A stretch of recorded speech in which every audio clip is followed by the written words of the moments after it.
भगवान सत्य का साथ अवश्य देते हैं। ये वाक्य न केवल धार्मिक दृष्टि से महत्वपूर्ण है, बल्कि यह जीवन का एक गहरा सत्य भी है। इसका अर्थ, महत्व और उदाहरण हम विस्तार से समझते हैं। इस वाक्य का अर्थ है कि जो व्यक्ति सच्चाई पर चलता है, जो झूठ और अन्याय का साथ नहीं देता और जो धर्म, नीति और नैतिकता के मार्ग पर चलता है, भगवान अंत में उसी का साथ देते हैं। ईश्वर अदृश्य हो सकते हैं, लेकिन उनकी न्याय व्यवस्था सटीक होती है।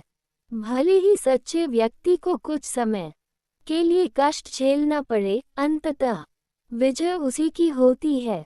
धार्मिक उदाहरणों से व्याख्या। 1. प्रहलाद की कथा। भक्त और असुर पिता। प्रहलाद ने अपने असुर पिता हिरण्यकशिपु के अत्याचारों के बावजूद भगवान विष्णु में विश्वास नहीं छोड़ा। सत्य ये था कि ईश्वर ही सर्वश्रेष्ठ हैं। अंत में नरसिंह अवतार लेकर भगवान ने प्रहलाद की रक्षा की और उसके झूठे पिता का अंत कर दिया। शिक्षा। सत्य चाहे कितना भी कमजोर दिखे, भगवान उसका साथ नहीं छोड़ते। 2. रामायण में श्री राम। भगवान राम ने वनवास, पत्नी का वियोग और भाई के विरह जैसे अनेक कष्ट सहे, लेकिन कभी धर्म का मार्ग नहीं छोड़ा। अंत में उन्होंने रावण का संहार कर न्याय की स्थापना की। शिक्षा। सत्य और धर्म पर अडिग रहने से अंततः विजय मिलती है। 3. महाभारत में युधिष्ठिर। पांडवों ने अधर्म का कभी साथ नहीं दिया, जबकि कौरव झूठ, छल और अधर्म में लिप्त रहे। श्री कृष्ण का साथ पांडवों को मिला क्योंकि वे सत्य के मार्ग पर थे। शिक्षा। भगवान सत्यनिष्ठों का पक्ष लेते हैं। व्यक्तिगत जीवन में महत्व। जीवन में अगर आप सत्य बोलते हैं, ईमानदारी से काम करते हैं, किसी का बुरा नहीं सोचते, तो हो सकता है शुरुआत में आपको कठिनाइयां आएं, लोग आपको मूर्ख समझें, लेकिन दीर्घकाल में सफलता और सम्मान आपको ही मिलेगा। झूठ और धोखे से कमाई गई सफलता टिकती नहीं, जबकि सत्य की बुनियाद पर खड़ी सफलता स्थायी होती है। सत्य परेशान हो सकता है, लेकिन पराजित नहीं। भगवान का दूसरा नाम ही सत्य है, इसलिए जो सत्य के साथ रहता है, वह भगवान के साथ रहता है। भगवान समय लेते हैं, लेकिन न्याय अवश्य करते हैं। ये रही एक सुंदर और प्रेरणादायक कहानी जो सिद्ध करती है कि भगवान सत्य का साथ अवश्य देते हैं। कहानी सच्चाई का कहानी जो सिद्ध करती है कि भगवान सत्य का साथ अवश्य देते हैं। कहानी सच्चाई का इनाम। बहुत समय पहले एक गांव में अर्जुन नाम का एक गरीब लड़का रहता था। वह अनाथ था, लेकिन ईमानदारी और सच्चाई उसका सबसे बड़ा धन था। वह दूसरों के खेतों में काम करता, गाय चराता और हर छोटा मोटा काम करता, पर कभी किसी को धोखा नहीं देता। गांव का एक धनवान जमींदार था, सेठ हरिदास। वह घमंडी और क्रूर था। एक दिन उसकी एक कीमती अंगूठी खेत में काम करते समय गिर गई। सब मजदूर डर गए। सेठ ने कहा, जो भी मेरी अंगूठी लाएगा, उसे इनाम मिलेगा, और जो छिपाएगा, उसे जेल में डलवा दूंगा। सभी मजदूरों ने मिलकर खेत में खोजबीन की, लेकिन अंगूठी नहीं मिली। अर्जुन को खेत में काम करते करते अचानक वह अंगूठी मिट्टी में मिली। अब वह दो राहों पर खड़ा था। एक, अंगूठी चुपचाप रख ले, इससे वह अमीर हो सकता था। 2, अंगूठी सेठ को लौटा दे बिना किसी इनाम की गारंटी के। उसके मन में द्वंद्व हुआ, पर उसने अपनी माँ की सीख याद की। बेटा, जो सच्चाई से डटा है, वह भगवान से दूर हो जाता है। अर्जुन ने अंगूठी उठाई और सेठ को लौटा दी। सेठ को विश्वास नहीं हुआ। वह बोला, तूने इसे चुराया नहीं। तेरे जैसे गरीबों को तो मौका मिलते ही चोरी कर लेते हैं। अर्जुन ने विनम्रता से कहा, सेठ जी, मैंने इसे भगवान की देन समझा, पर मैं भगवान को धोखा नहीं दे सकता। ये सुनकर पास खड़े एक बुजुर्ग साधु बोले, सेठ जी, यह बालक धन से नहीं, सत्य से अमीर है। इसे इनाम नहीं, सम्मान देना चाहिए। सेठ को भी अपनी गलती का एहसास हुआ। उसने अर्जुन को अपने घर बुलाया, पढ़ाई लिखाई की व्यवस्था की और उसे अपना सहायक बना लिया। कुछ वर्षों में अर्जुन पढ़ लिखकर गांव का सबसे बुद्धिमान, ईमानदार और सफल व्यक्ति बन गया। सेठ की सारी संपत्ति अर्जुन को सौंप दी गई, क्योंकि सेठ निसंतान था। कहानी की शिक्षा, ग्रेटर देन सच्चाई तुरंत फल नहीं देती, पर जब देती है तो जीवन बदल देती है। भगवान हर उस व्यक्ति के साथ होते हैं जो सत्य और धर्म से नहीं डटा। बिल्कुल, यहाँ एक और सुंदर और प्रेरणादायक कहानी है, जो ये सिद्ध करती है कि भगवान सत्य का साथ अवश्य देते हैं। कहानी, लकड़ी का कुल्हाड़ा और भगवान। बहुत समय पहले की बात है। एक जंगल के पास रामू नाम का एक गरीब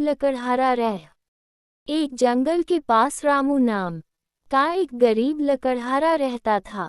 वह रोज सुबह जंगल में पेड़ काटने जाता और शाम को लकड़ियां बेचकर अपने परिवार का पेट पालता। रामू बहुत ईमानदार और सच्चा व्यक्ति था। वह कभी किसी का नुकसान नहीं करता और हमेशा भगवान का नाम लेकर काम शुरू करता।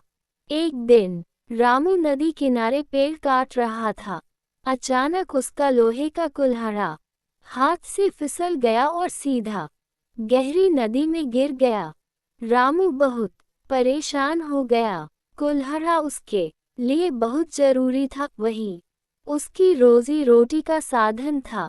रामू बैठकर रोने लगा और बोला, ग्रेटर देन, हे प्रभु, मैंने किसी का बुरा नहीं किया, हमेशा सच्चाई और ईमानदारी से काम किया, पर आज मेरा साधन ही चला गया। अब मैं क्या करूं? उसकी सच्ची पुकार सुनकर भगवान विष्णु प्रकट हुए। उन्होंने कहा, रामू, रो मत, मैं तुम्हारी परीक्षा ले रहा था। देखो, क्या ये तुम्हारा कुल्हाड़ा है? भगवान ने एक सोने का कुल्हाड़ा जल से निकाला। रामू ने झुककर कहा, नहीं प्रभु, यह मेरा नहीं है, मैं इतना अमीर नहीं हूँ। फिर भगवान ने एक चांदी का कुल्हाड़ा दिखाया। रामू बोला, प्रभु, ये भी मेरा नहीं है। भगवान ने एक चांदी का कुल्हाड़ा दिखाया। रामू बोला, प्रभु, ये भी मेरा नहीं है, मेरा कुल्हाड़ा साधारण लोहे का था। अंत में भगवान ने एक लोहे का कुल्हाड़ा जल से निकाला। रामू की आंखों में चमक आ गई। हाँ प्रभु, यही मेरा कुल्हाड़ा है। भगवान मुस्कुराए और बोले, रामू, तुम्हारी ईमानदारी ने मुझ प्रसन्न कर दिया। जो व्यक्ति सत्य पर चलता है, मैं उसका साथ कभी नहीं छोड़ता। भगवान ने रामू को तीनों कुल्हाड़े, सोने का, चांदी का और लोहे का, इनाम स्वरूप दे दिए। कहानी की शिक्षा, सच्चाई और ईमानदारी से जीवन जीने वाला व्यक्ति चाहे गरीब हो, पर भगवान का प्रिय होता है। ईश्वर परीक्षा लेते हैं, लेकिन अंत में सत्य और धर्म की विजय होती है। यदि आप चाहें तो मैं तीसरी कहानी भी बता सकता हूँ, जैसे हरिश्चंद्र की सत्यनिष्ठा, सावित्री की सत्य की जीत, या फिर कोई आधुनिक समय की। यहाँ पर है सावित्री की सत्य की जीत की अद्भुत और प्रेरणादायक कथा, जो ये सिद्ध करती है कि भगवान सत्य और धर्म का साथ अवश्य देते हैं। कहानी, सावित्री की सत्यनिष्ठा और यमराज से विजय बहुत प्राचीन काल की बात है।